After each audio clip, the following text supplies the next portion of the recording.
Bien, saludos para todos. Vamos a seguir con el capítulo 7, la atmósfera y el clima de la Tierra. Para seguir este capítulo les invito a abrir su manual a la página 51 y seguir entonces con estos slides y las informaciones que están plasmadas en el manual. Vamos a iniciar primeramente con lo que es, digamos, una definición de meteorología y climatología. Ya hemos hablado rápidamente de eso anteriormente. La atmósfera y su composición, hay diferentes capas en la atmósfera, las vamos a ver. Vamos a hablar también de las radiaciones solares. Ustedes se acuerdan que esas radiaciones dependen del ángulo de incidencia de los rayos solares sobre la superficie terrestre, por eso que cerca de la zona ecuatorial o intertropical tenemos radiaciones que llegan con una densidad de flujo mayor a las radiaciones que entran en contacto con la zona templada o las zonas polares del globo. Vamos a hablar también de las temperaturas, precipitaciones, vientos y nubes. Bien. Eh, Veremos si, bueno, digamos, atacaremos la parte de clima en otro video, clima y ciclones, ya que es una parte bastante extensa. ¿Qué estudia la meteorología? Pueden ver la definición en la página 51. Aquí la vamos a retomar. Viene del griego meteorón, que significa alto en el cielo. Y luego, como ven, en mucha ciencia corresponde a conocimiento, tratados sobre ese tema. Es una ciencia que estudia los fenómenos atmosféricos para deducir su evolución inmediata, predecir el tiempo en el momento presente.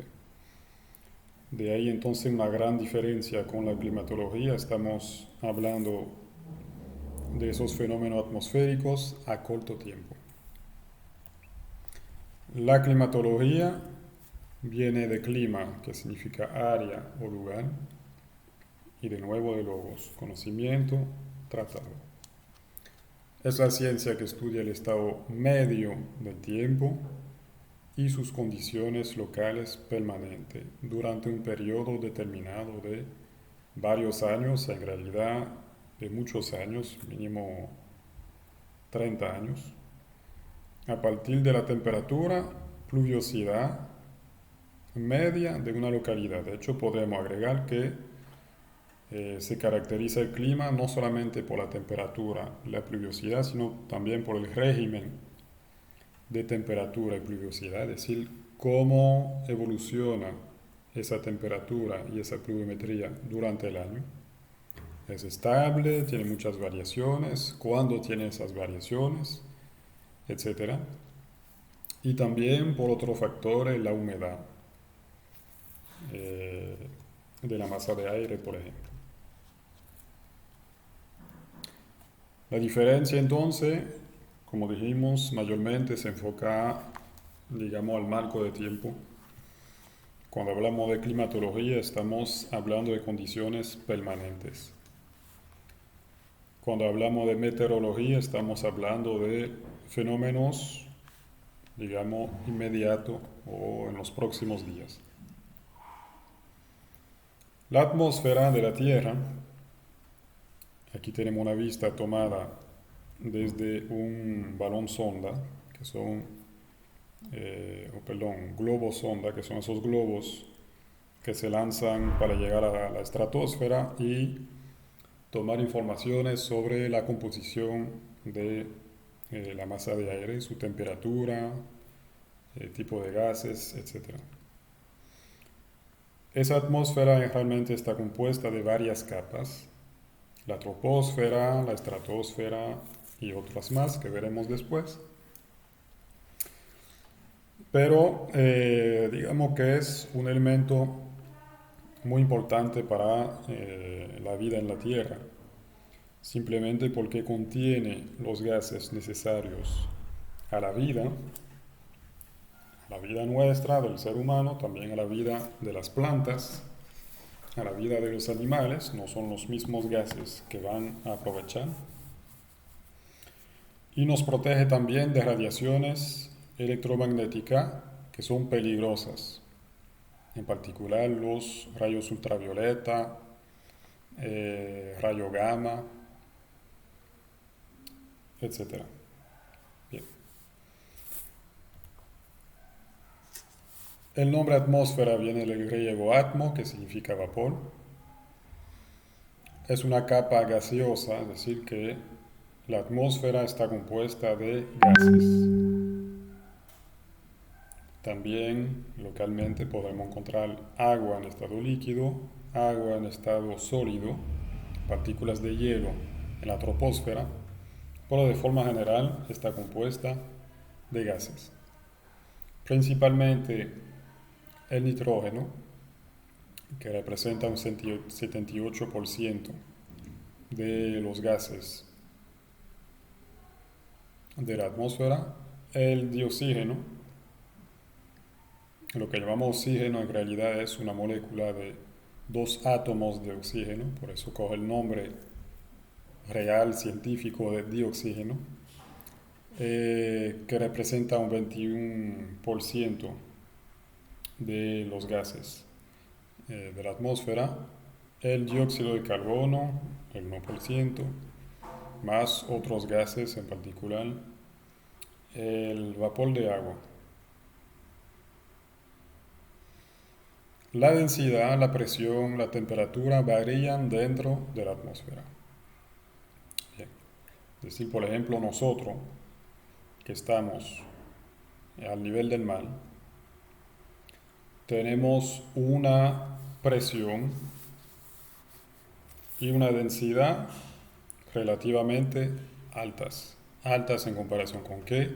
Con otras altitudes, otro conjunto de masas de aire que están a mayor altitud. Es decir, a medida que nos alejamos de la Tierra, la densidad va disminuyendo y la presión también. De forma más local también, esa densidad y esa presión pueden variar en función de, en particular, la temperatura de las masas de aire. Una masa de aire más caliente va a tener una densidad menor y una presión menor. Bien. Antes de hablar de esas variaciones, digamos, más locales, que eso es lo que vamos a estudiar en la meteorología, las masas que corresponden a depresiones, anticiclones, etc. Vamos a hablar de las diferentes capas que componen la atmósfera.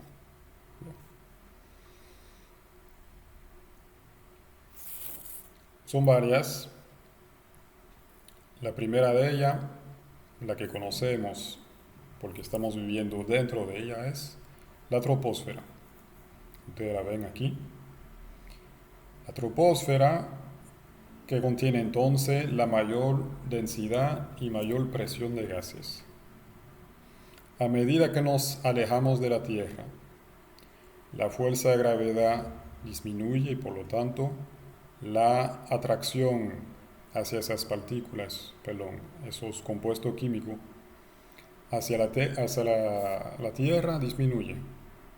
Por lo tanto, la presión y la densidad disminuyen a medida que nos alejamos. Es decir, que gran parte de los gases, una mayor parte, está dentro de la troposfera.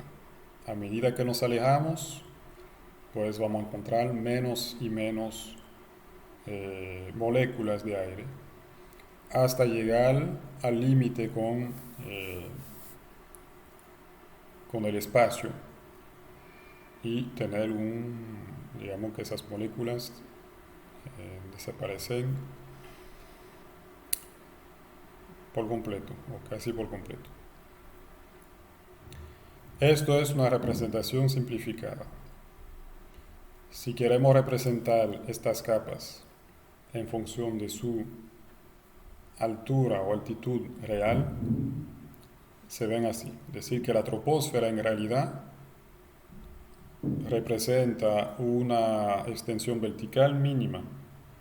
Esa troposfera tiene una altitud de entre 10 y 30 kilómetros solamente.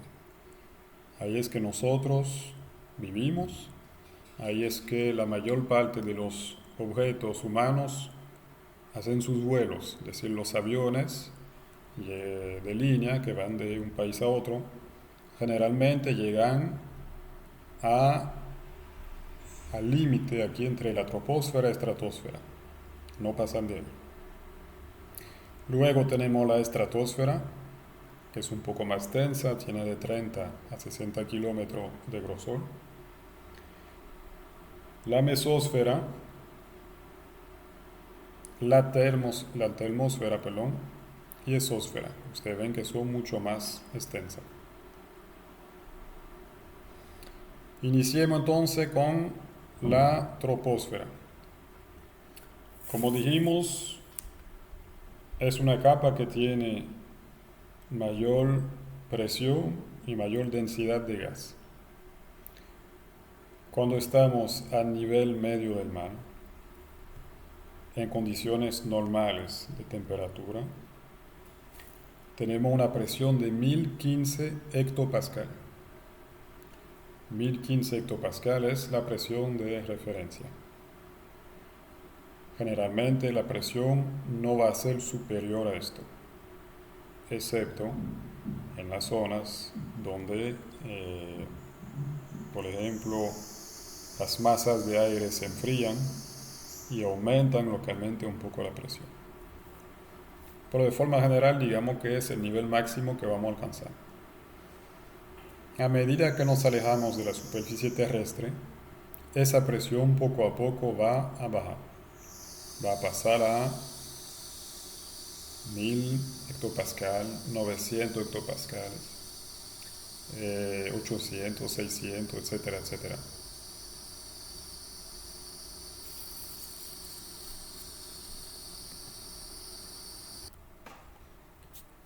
Aquí una imagen entonces de la troposfera. Ahí es que se dan esos fenómenos atmosféricos que ustedes conocen, como son las depresiones, anticiclones, los frentes, etc.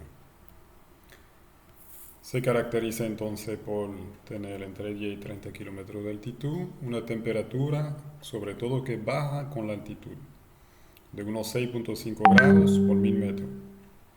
Eso significa que si estamos a nivel del mar con una temperatura de 30 grados y subimos a 1000 metros en la cordillera central, vamos a tener una temperatura de 30 menos 6.5 grados.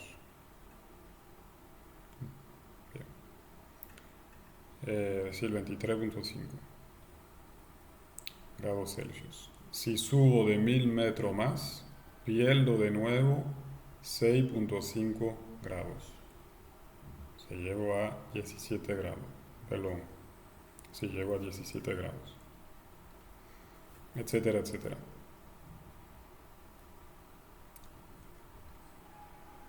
Eso lo pueden ver en su manual, en la página 52. Ese gráfico enseña o muestra cómo va disminuyendo o subiendo la temperatura en función de la altitud. Fíjense solamente de la primera parte que dice abajo troposfera y ustedes verán que pasamos de más o menos 20 grados, que está en el eje X, 20 grados, poco a poco a menos 60, a medida que vamos subiendo, a medida que va subiendo la altitud. Bien.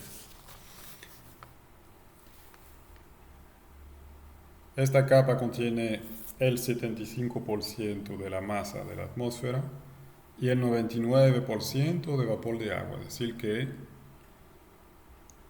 3/4 de la masa de la atmósfera están dentro de la troposfera, a pesar de que sea una capa bastante delgada. Aquí abajo a la derecha entonces tienen, digamos, el grosor de la troposfera a escala. La estratosfera, que es un poco más gruesa, entre 30 y 60 kilómetros de altitud, al contrario, en esta capa, la temperatura sube con la altitud. Si seguimos con este gráfico de la página 52, ustedes miran la estratosfera, ven que las temperaturas pasan de más o menos menos 60 grados y a medida que vamos subiendo de altitud, esas temperaturas suben también y llegan casi a los 0 grados.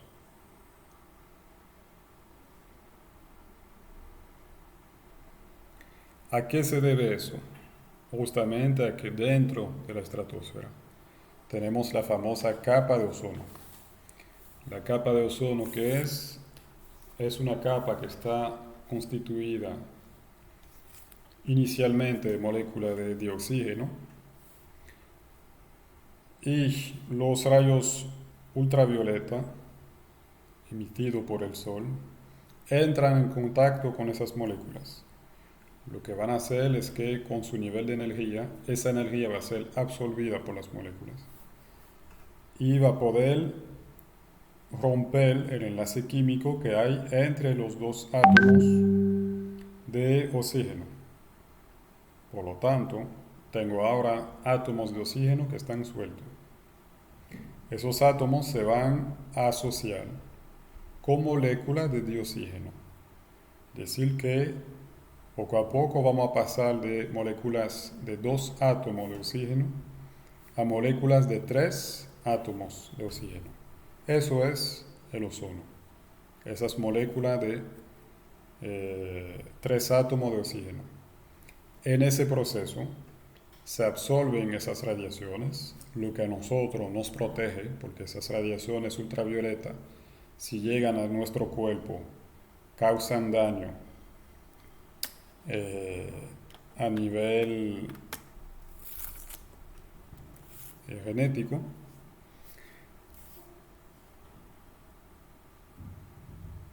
Y también provocan entonces un crecimiento de la temperatura, simplemente porque por la absorción de esas radiaciones. Es decir, que la energía de la radiación electromagnética ultravioleta se transforma en calor. Aquí tenemos un ejemplo que quizá habrán visto hace unos años atrás, de un paracaidista que se tiró desde la estratosfera, desde un globo que se eleva en la estratosfera, para tirar el salto más alto que se había hecho hasta ese momento por un ser humano con un paracaídas. La mesósfera es la tercera capa, ustedes la ven aquí, entre 60 y 85 kilómetros de altitud. Y de nuevo, si volvemos al gráfico de las capas atmosféricas, página 52, dentro de la mesósfera las temperaturas bajan con la altitud. Es decir, mientras más me alejo de la Tierra, más frío hace. Y pasamos de más o menos 0 grados a menos 100 grados Celsius. La termósfera que tenemos aquí, en la termósfera la temperatura sube con la altitud, pasamos de menos 100 de nuevo a 0 grados y es una capa marcada por fotoionización. Es decir que entre la mesósfera y termósfera vamos a tener un fenómeno de ionización de los átomos y moléculas. Es decir que esos elementos van a coger una carga eléctrica. Por lo tanto, reaccionan con las ondas electromagnéticas, que es lo que permite en particular a las ondas radio poder viajar sobre distancia tan extensa. Si tengo un transmisor que está de un lado de la Tierra, de forma directa la onda radio no puede atravesar la Tierra para llegar a otra antena. Lo que sucede es que la onda sí rebota, digamos, con esos elementos ionizados. Y poco a poco, entonces, como con un efecto de espejo, va a poder alcanzar el receptor. Sin ese efecto, sin esa capa ionizada, no podríamos recibir transmisiones radio de larga distancia. La exósfera, por último, que es la capa ya de transición entre nuestra atmósfera y el espacio. Es bastante extensa simplemente porque es una transición, digamos, muy gradual entre el hecho de tener todavía moléculas de gases que componen el aire a no tener ninguno. Bien. Seguimos con las radiaciones solares y terrestres, que solo ven en la página 53.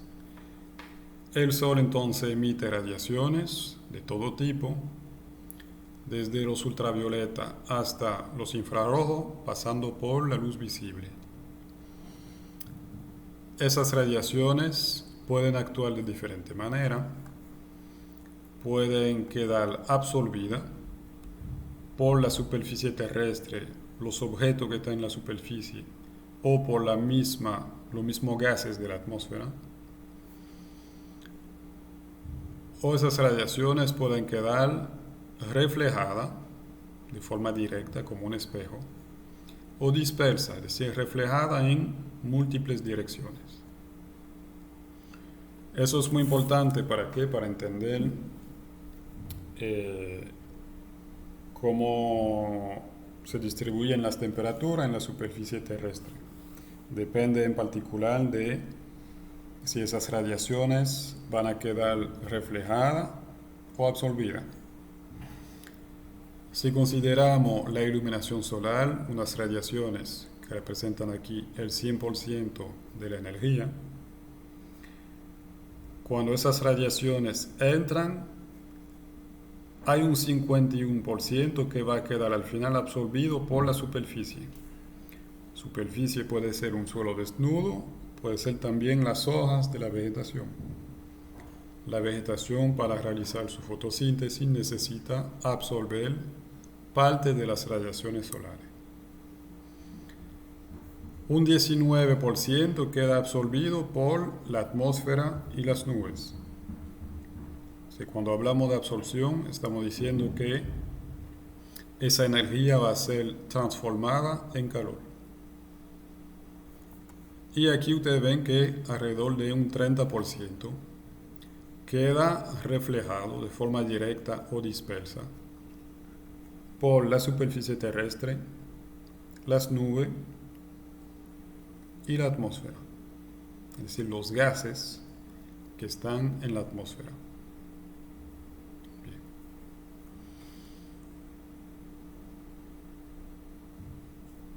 Eso explica entonces los patrones y la distribución de las temperaturas en la superficie terrestre. Esas temperaturas, que corresponden al grado de calor de un cuerpo, la vamos a medir con un termómetro,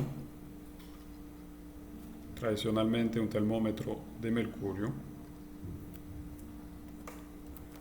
Bien, entonces esas temperaturas varían en función de la exposición a rayos solares, que depende de la latitud de la temporada del año. Si se acuerdan lo que habíamos visto cuando iniciamos esta materia, dijimos que la zona ecuatorial intertropical recibe mayor densidad de flujo de energía, por lo tanto hace calor, es decir, este flujo aquí cubre un área bastante pequeña, cuando al contrario el mismo flujo de energía sobre el norte del planeta cubre una extensión mucho mayor, por lo tanto hace frío. Es importante cuando hablamos de temperatura hablar del régimen térmico, es decir, cómo evolucionan las temperaturas a lo largo del año. Y ustedes verán que cuando hablaremos de clima, que nosotros, por ejemplo, que estamos en la zona intertropical, tenemos un régimen térmico bastante estable, es decir, que a lo largo del año y también entre día y noche las temperaturas tienden a ser casi las mismas. Las variaciones son muy pocas. Al contrario, hay países, como los países templados continentales, es decir, dentro de los continentes, el centro de Estados Unidos, el centro de Rusia, Siberia, por ejemplo. En estas zonas el régimen térmico está muy marcado. Es decir, que durante el año pasan de unas temperaturas muy positivas, 25 o 30 grados, a temperaturas muy negativas para el invierno, de menos 15, menos 20, hasta más grados Celsius. Eso marca lo que llamamos también la amplitud térmica, la diferencia entre las máximas temperaturas y mínimas temperaturas sobre un marco de tiempo dado, que sea día-noche, sobre el año o sobre un periodo más extenso. Las precipitaciones, que son importantes también para caracterizar el clima,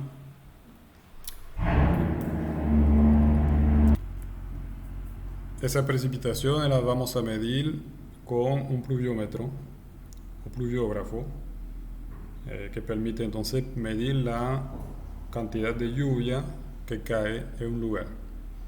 La medimos generalmente en milímetros. Se mide con el pluviómetro de esta manera, simplemente captando la pluviometría vamos a poder medir con una regla graduada abajo los milímetros de lluvia que se acumularon durante el día, la semana, el mes, el año. Y aquí el pluviógrafo, que hace lo mismo, simplemente nos marca también el tiempo, es decir, que ese rollo de papel va girando y vamos a poder notar la evolución en cuanto a pluviometría durante el día.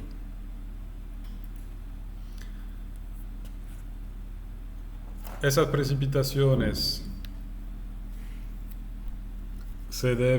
tienen diferentes orígenes, por eso la clasificamos de diferente manera, página 54.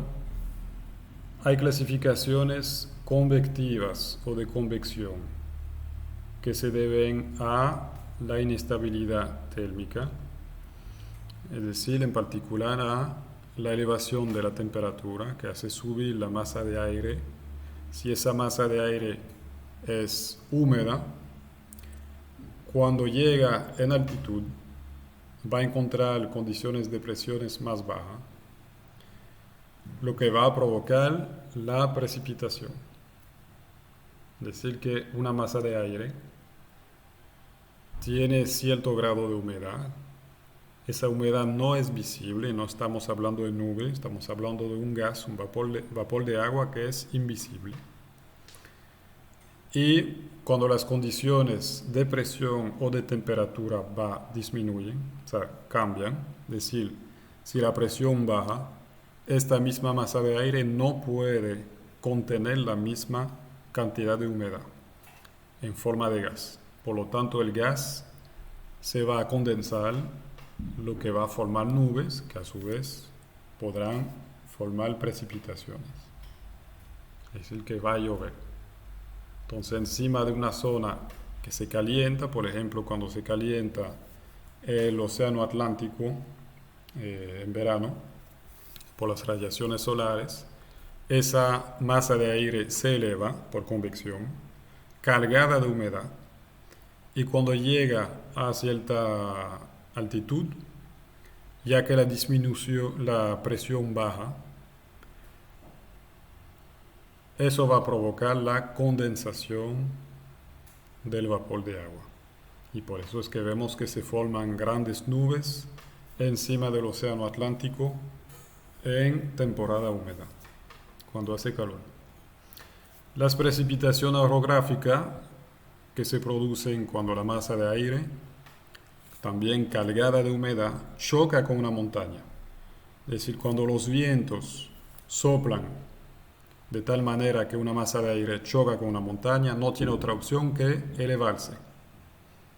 Aunque no esté caliente, esa masa de aire, por lo tanto, va a tener que elevarse y va a suceder lo mismo. La presión baja y entonces el agua se condensa y forma precipitaciones. Eso es lo que explica en particular porque todas las vertientes norte de nuestras montañas, cordillera central, cordillera septentrional, etc., siempre aparece más húmeda que la vertiente sur. Simplemente porque los vientos alisio, que son los vientos que traen las masas de aire cargadas de humedad desde el océano Atlántico hacia nosotros, tienen una dirección sur-oeste. Entonces chocan primeramente con la parte norte de las montañas. Esas masas se elevan y poco a poco descargan toda su agua sobre esas vertientes norte. De hecho, del otro lado, cuando la masa de aire logra pasar el tope de la montaña y baja a la vertiente sur, tenemos un aire más seco, y una masa de aire que por un efecto físico se vuelve más cálida, más caliente. Por eso que las provincias que están al sur, por ejemplo, de la cordillera central, tienen un clima mucho más seco y un poco más caliente. Las precipitaciones del litoral se deben a diferencia de temperatura y presión entre el mar y la tierra. Han escuchado hablar de la brisa de tierra y la brisa de mar. Ustedes van a la playa de día y reciben una brisa que viene del mar hacia la tierra. ¿Por qué? Simplemente porque el sol calienta la superficie del mar y calienta la superficie de la tierra, pero lo hace de diferente manera. El agua tiene mucha inercia térmica, significa que el agua es difícil de calentar. Y después de estar caliente es difícil de enfriar, se enfría pero lentamente. Al contrario, la tierra tiene la particularidad de tener poca inercia térmica. Se calienta fácilmente y se enfría fácilmente. Por ejemplo, la arena de noche es bastante fría y de día rápidamente, desde que llegan los primeros rayos del sol, rápidamente esa arena se vuelve caliente. Al contrario, la temperatura del mar se mantiene más o menos estable. Por lo tanto, de día, la masa de aire que está justo encima del agua es más fría que la masa de aire que está justo encima de la arena de la playa. Esa diferencia de temperatura va a provocar un intercambio, es decir, que la masa de aire fría se mueve hacia la masa de aire caliente y la masa de aire caliente por convección se eleva, sube. Entonces tenemos un ciclo que provoca un viento. Un viento entonces que proviene de la zona fría, es decir, del mar, hacia la tierra. Adicionalmente, esa masa de aire que se eleva, de nuevo, va a pasar por menor presión. Si estaba húmeda, lo que es probable porque estamos cerca del mar, si estaba húmeda va a provocar precipitaciones. Las precipitaciones ciclónicas, que no tienen gran diferencia, simplemente que se refiere a precipitaciones vinculadas con los huracanes, ciclones, etc. Y las precipitaciones frontales, que aquí estamos viendo un pequeño ejemplo. Cuando viene una masa de aire fría, empuja una masa de aire caliente y la fuerza a elevarse. Aquí tenemos una carta meteorológica sobre los Estados Unidos, un pequeño ejemplo, y aquí ustedes ven varios símbolos. Esta línea azul con triángulos azul es lo que llamamos un frente frío. Es decir que detrás de esta línea hay una gran masa de aire fría que se mueve en esta dirección, hacia donde apuntan los triángulos. ¿De dónde proviene ese aire? Generalmente proviene, digamos, del norte del continente, de la zona polar o de la zona templada de alta latitud. Allá por simplemente la falta de radiación o de radiación solar, lo que vimos anteriormente, o la baja densidad del flujo de energía sobre esta parte de la Tierra, el aire es más frío. Es más frío, se mueve, se desplaza sobre la superficie. ¿Y qué va a pasar? Si esa masa de aire fría encuentra una masa de aire un poco más caliente, la va a forzar a elevarse. ¿Por qué? Simplemente porque la diferencia de densidad hace que la masa de aire fría siempre quede a nivel del suelo, cuando la masa de aire caliente tiende más fácilmente a elevarse. Es lo que estamos viendo aquí, un frente frío que se está moviendo hacia nosotros. Hace poco ha habido precipitaciones, muchos vientos, y se ha hablado justamente de un frente frío que provenía de la zona polar y que llega hasta nosotros. ¿Qué pasa entonces cuando se juntan? Fíjense aquí tengo otra carta meteorológica sobre Europa. Aquí tengo un frente frío que se mueve hacia el sureste, y en rojo con semicírculos tengo un frente caliente.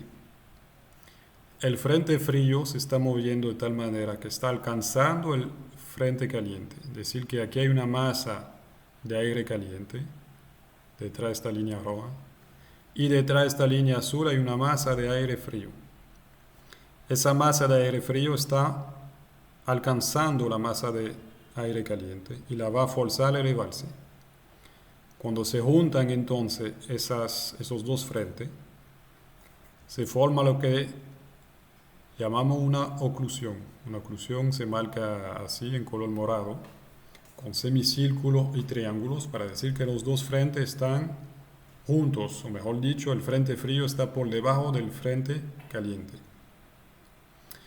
lo que va a formar muchas precipitaciones. Es decir que típicamente donde hay una oclusión, si el aire tiene humedad, va a formar muchas precipitaciones. Así es que determinamos cuáles son las zonas que mañana recibirán o no precipitaciones cuando leemos una carta meteorológica.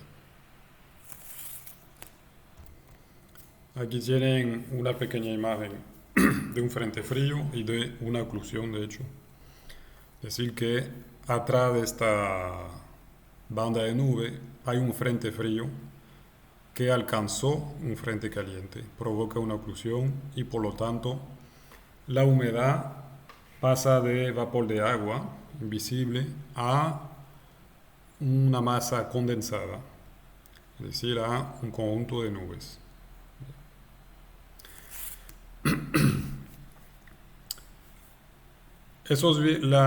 Bueno, dijimos, ya hablamos un poco de vientos. ¿A qué se deben los vientos? Simplemente a la diferencia de presión y o temperatura entre masas de aire. Es decir, en el caso que vimos anteriormente de la oclusión, la diferencia de temperatura y de presión entre una masa y la otra provoca un flujo de aire. Si nosotros asoplamos en una vejiga, estamos aumentando la presión del aire dentro de la vejiga. hay más presión dentro que fuera. Por lo tanto, el aire tiende a querer equilibrar la presión y salir del globo para mantener al final la misma presión dentro del globo y fuera del globo. Eso es lo que provoca un flujo de aire cuando abren la boca, digamos, de la vejiga. Lo mismo pasa entonces con las masas de aire. Un aire frío tiene mayor densidad, sería el interior del globo, que una masa de aire caliente. Sería, digamos, lo que queda afuera del globo. Bien. ¿Cómo medimos esos vientos? Lo medimos con un anemómetro, que es un aparato que permite medir la velocidad del viento.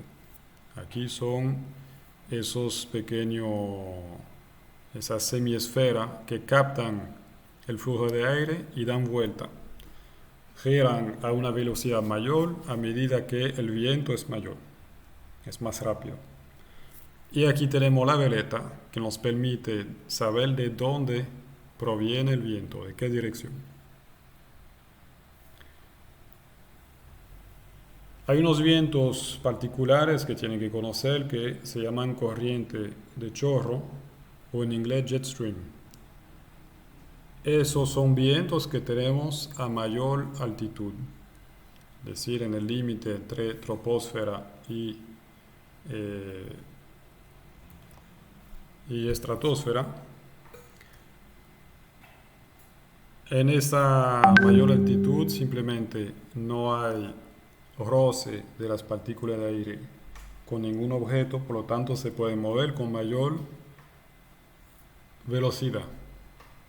Eso es muy conocido de los pilotos de avión, de aerolínea, simplemente porque van a aprovechar esas corrientes muy rápidas de aire que anda fácilmente por los 500 km por hora para volar a mayor velocidad en esta dirección, es decir, de oeste hacia el este. Al contrario, si vienen de Europa para ir a Estados Unidos, van a evitar esas corrientes jet stream para no perder velocidad.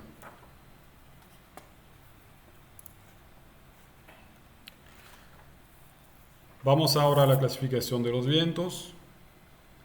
Existen vientos locales, que son los que se producen en una localidad específica, por ejemplo, debido a un sistema montañoso, a la costa, es decir, a los vientos, a las brisas de tierra, brisas de mar que mencionamos anteriormente, o cualquier circunstancia local. Los vientos planetarios o alisio, eso lo ven aquí en página 55, que vienen cargados de humedad. Realmente se trata de un frente frío que entra en contacto con la masa de aire húmeda que se formó encima del océano. Esos vientos tienden a girar, a formar, digamos, especie de núcleo que giran sobre ellos mismos, típico de la forma de los huracanes. Y eso se debe a el efecto de Coriolis. En el manual dice fuerza, no es una fuerza, en realidad es un efecto que ustedes investigarán, que nos explica por qué las masas de aire de los huracanes giran sobre un punto y luego se desplazan en el hemisferio norte o en el hemisferio sur. Y los vientos continentales, que son propios de algunas regiones, mozones del sureste de Asia, que son vientos cargados de humedad, que se mueven en dirección hacia el oeste, y los vientos ciclónicos. Bien. Las nubes son masas simplemente de condensación del vapor de agua. Como dijimos, el vapor de agua es invisible, cuando se condensa forma las nubes. alrededor de unos núcleos de condensación, que pueden ser pequeñas partículas de polvo en suspensión que permiten que la masa de aire saturada de humedad se condense. Hay diferentes tipos de nube. Aquí en esta ilustración ven un resumido de lo que presenta el manual. Y el nombre le da una indicación sobre la altitud o la composición de la nube. Ustedes ven que todas esas nubes que quedan bastante altas, a 7000 metros encima de la superficie, tienen a coger el nombre de cirrus. Cirrus, cirrostratus, cirrocumulus. Las nubes que quedan a una altitud media cogen el nombre de alto, alto cumulus, alto stratus. Luego tenemos un prefijo ahí que se refiere a la acumulación vertical. Por ejemplo, aquí el cumulonimbus se refiere al hecho de que esta nube tiene una acumulación vertical. Esas son las nubes de tormenta, con vientos muy violentos en su interior. Empecemos entonces con los cirrus, que ustedes tienen aquí, lo han visto en el cielo. Son como grandes extensiones de filamentos de nube. Esas nubes en realidad son cristales de hielo. Los cúmulos son nubes, son bloques compactos de núcleo de condensación del vapor de agua. Los estratos son nube baja dispuesta en capa. Lo ven aquí en la ilustración. Pueden estar aquí a un nivel bastante bajo, o los altos stratus o cirrostratus en función de su altitud. Pero el nombre stratus sí se refiere a que son nube extensa y no acumulada de forma vertical como los cúmulos.